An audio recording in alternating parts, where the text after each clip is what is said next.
Dalam seri ke-193 ini didukung oleh para pemain Bambang Jeger sebagai Cakradara, Abi Nugroho sebagai Kuda Merta, Yuli Mulyana sebagai Ayu Wandira, Endang sebagai Jangir, dan Asdi Suhastra, pembawa cerita. Selamat menikmati. Kakang Cakradara, janganlah memaksakan dirimu. Sepertinya lukamu masih cukup parah, Kakang. Tunggulah sampai lukamu menjadi agak ringan. Aku sendiri tidak bisa membawamu dalam keadaan seperti ini. Aku juga terluka, Kakang. Salah seorang prajurit Majapahit sempat menyabet pahaku dengan pedangnya. Sabarlah, Kakang Cakradara. Kita tunggu saat yang baik untuk menjelajahi lorong gua ini.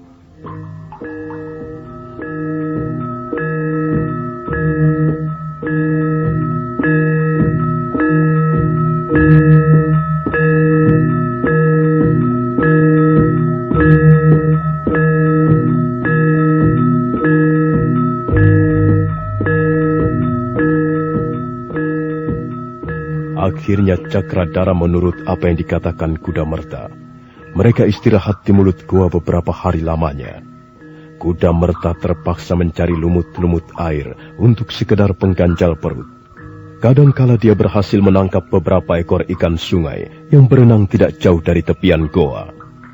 Menjelang hari yang kelima, Cakradara nampak sudah menjadi sedikit segar. Sekalipun tenaganya belum pulih kembali, mereka memutuskan untuk menyusuri lorong goa hari itu juga. Ingat, Kakang Cakradara, kau harus menjaga kesehatanmu. Jangan terlalu memaksakan diri. Aku tidak mau terkurung selama-lamanya di tempat ini, Adik Kuda Merta. Kita harus segera menemukan jalan keluar. Ayolah. Kukira sekali waktu kita perlu sedikit memaksakan diri. Sebenarnya aku masih mengkhawatirkan keadaanmu, Kakang Cakradara. Mengapa kita tidak menunggu barang beberapa hari lagi? Kita bisa berjalan perlahan-lahan, Adik Kuda Merta. Yang penting kita berusaha. Aku yakin lorong gua ini tidak buntu. Aku yakin kalau kita berjalan menyusuri lorong ini, kita akan tiba di suatu tempat. Entah tempat apa namanya. Yang penting kita jangan terkurung di sini. Kalau begitu baiklah. Biarlah aku yang berjalan di depan. Biarlah aku yang mencari jalan.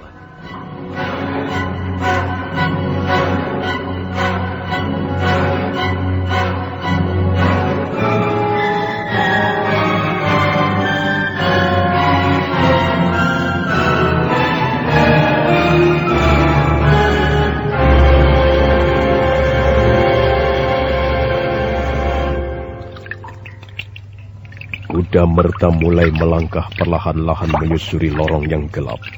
Sementara Cakradara berjalan terseok-seok di belakangnya. Mereka tidak mampu melihat apa-apa kecuali kegelapan lorong. Mereka terus merambat semakin lama semakin jauh, meninggalkan mulut lorong. Udara menjadi semakin dingin dan lembab. Kadangkala mereka terpaksa berjalan sambil membungkuk karena tonjolan batu-batu padas di langit-langit lorong.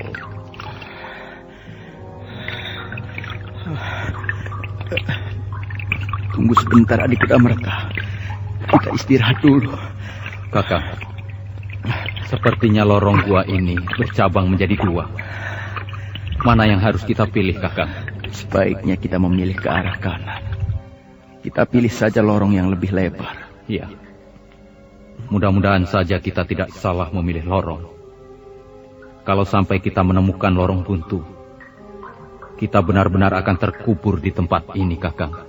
Mudah-mudahan Dewata Agung menurunkan tangan-tangannya untuk menyelamatkan kita, Adik Kuda Merta. Iya. Seandainya kita bisa keluar dari lorong ini, kita masih harus berhadapan dengan prajurit-prajurit Majapahit. Siapa tahu mereka sudah menunggu kita di ujung lorong. Sudahlah, Adik Kuda Merta.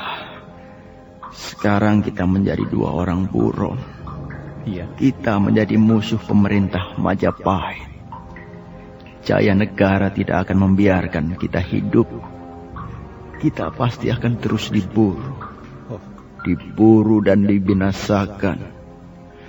Dan untuk itulah kita bertahan hidup. Dewata Agung akan berpihak kepada orang yang berkehendak baik. Kita tidak pernah memusuhi Kanda Prabu Jayanegara. Tapi mengapa dia berbuat sewenang-wenang kepada kita? Karena kita dianggapnya saingan Kakang Cakradara. Raja bodoh. Iya. Curiga tanpa alasan. Hanya karena dia takut kekuasaannya direbut orang. Dia lalu ingin menyingkirkan kita. Sungguh-sungguh tidak masuk akal. Majapahit tidak akan menjadi besar di tangan raja bodoh. Sudahlah. Biarkan saja raja bodoh itu. Ayo adik Kudamerta. Kita lanjutkan lagi perjalanan. Bagaimana luka-lukamu, Kakang? Jangan pikirkan luka-lukaku adik Kudamerta. Kita harus segera sampai di ujung lorong atau terkubur di tempat ini.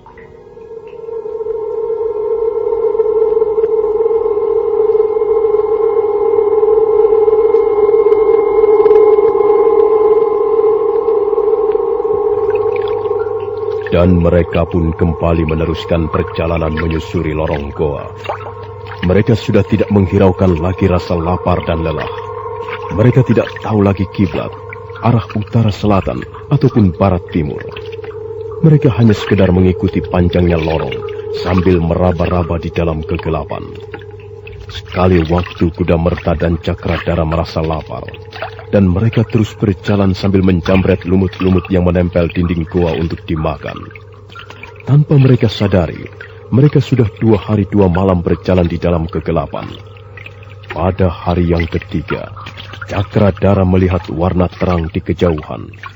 Terang itu masih samar-samar, tapi Kudamerta dapat memastikan bahwa terang itu berasal dari ujung lorong. Oh, lihat Kakang Cakradara, lihat. Kita sudah hampir sampai di ujung lorong. Benarkah adik Kudamerta? Kita berhasil, Kakang Cakradara. Kita berhasil menembus lorong gua ini. Lihatlah, ada sedikit warna terang di depan sana. Ayo Kakang, ayo cepat. Aku sudah tidak sabar lagi. Kakang Cakradara. Kakang Cakradara. Cakradara. Nampaknya luka-lukanya semakin parah. Oh, bagaimana sekarang? Tidak ada jalan lain lagi. Aku harus menggendongnya. Iya. Barangkali banyak yang bisa kulakukan setelah sampai di ujung lorong ini. Aku harus menggendong Kakang Cakradara. Oh.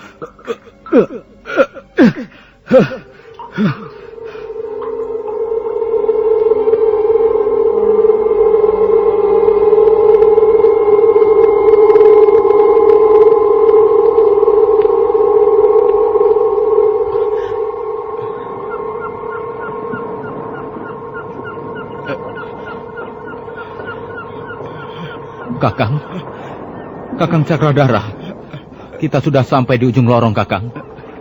Hampir setengah hari kau pingsan. Kita selamat, Kakang. Kita tidak akan terkubur di lorong gua yang panjang ini.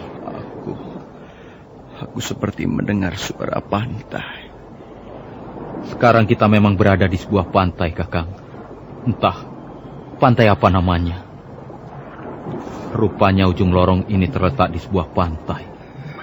Dan kita telah berhasil menyelesaikan perjalanan kita yang panjang dan melelahkan, Kakang. Aku merasa sangat lemah. Iya, mungkin aku bisa mencari sesuatu untuk dimakan, Kakang. Kau tunggulah sebentar di sini. Bayangan berkelebat menyerang dari samping kirinya.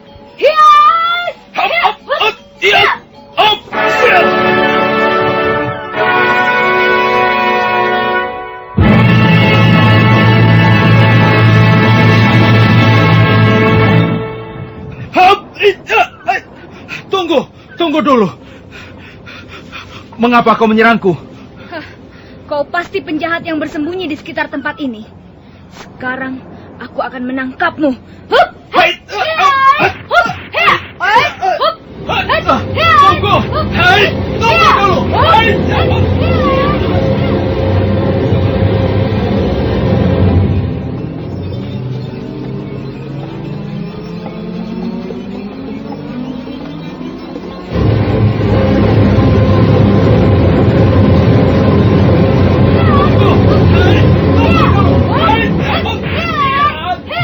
itu ternyata bayangan seorang gadis remaja yang cantik jelita. Kuda Merta terkejut. Dia keragapan sesaat lamanya karena gadis remaja itu menyerang dengan tiba-tiba. Dan serangan itu datang beruntun silih berganti. Kuda Merta terpaksa melayaninya, sekalipun luka di pahanya masih belum sembuh benar. Dia heran, gadis itu mempunyai kemampuan ilmu kanuragan yang cukup tinggi, gerakannya lincah, dan serangannya cukup berbahaya. Karena merasa dirinya tidak mungkin dapat menandingi kemampuan gadis itu, Kuda Merta akhirnya memilih melarikan diri. Dia buru-buru melompat, dan tubuhnya segera lenyap di balik celah-celah tebing.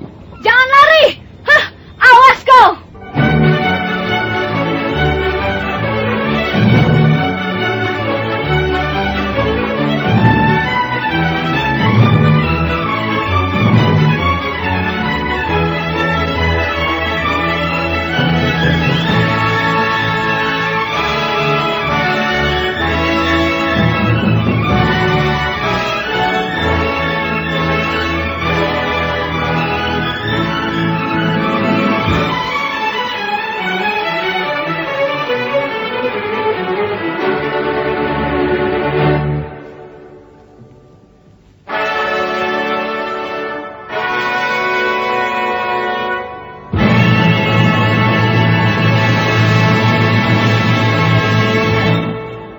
Gadis itu berusaha mengejar ke celah-celah tebing, tapi dia tidak melihat seorang pun di sana. Kuda Merta telah lenyap entah kemana. Akhirnya gadis itu kembali ke tempat semula. Ayu? Ayu? Ayu? Ayu? Aku mencarimu sampai kemana-mana. Rupanya kau di sini. Ada apa, Ayu? Apa yang telah terjadi? Baru saja aku bertarung melawan seorang laki-laki, Jangir. Seorang laki-laki? Iya. Dia terluka di bagian pahanya. Dia lari ke sana. Aku tidak berhasil menangkapnya. Mungkin dia seorang penjahat yang bersembunyi. Kau ini sembrono sekali, Ayu. Kau terlalu berani. Jangan-jangan dia benar-benar penjahat. Orang seperti itu berbahaya, Ayu. Tempat ini menyeramkan sekali. Mungkin saja tempat ini menjadi sarang kawanan penjahat. Aku tidak pernah takut berurusan dengan penjahat. Aku benci kejahatan. Orang-orang seperti itu harus ditangkap dan dibinasakan. Jangan, Ayu. Lebih baik kita tidak berurusan dengan mereka. Mungkin jumlah mereka cukup banyak. Lebih baik kita laporkan saja pada kepala desa. Belum tentu mereka bersembunyi di suatu tempat. Mungkin saja besok dia sudah pindah ke tempat lain. Sudahlah. Itulah, Ayu. Aku sendiri sebenarnya tidak ingin cepat-cepat mempunyai suami. Aku masih ingin bebas. Tapi aku kasihan pada orang tuaku. Nampaknya mereka sudah siap mempunyai calon menantu. Kau sendiri bagaimana, Ayu? Apakah pemuda desa Pasuruan 1 tidak ada yang menarik hatimu? Kau Jangir. Aku masih terlalu muda untuk mempunyai suami. Aku masih senang berkumpul dengan ibuku. Nyai Paricara orang yang baik, Ayu. Kau pasti bahagia mempunyai ibu seperti beliau. Ibu memang orang yang baik. Tapi dia juga keras kepala. Kadangkala dia mengambil sikap seperti bukan seorang ibu. Tapi kadangkala dia berhati lembut dan sayang sekali padaku. Ibumu seorang tabib yang sangat dihormati. Bukan saja di desa Pasuruan 1, tapi juga di tempat-tempat lain yang jauh, Ayu. Iya. Ibuku memang seorang tabib yang ternama. Ternama dan disegani. Tapi untuk apa semua itu? Apa artinya bagiku?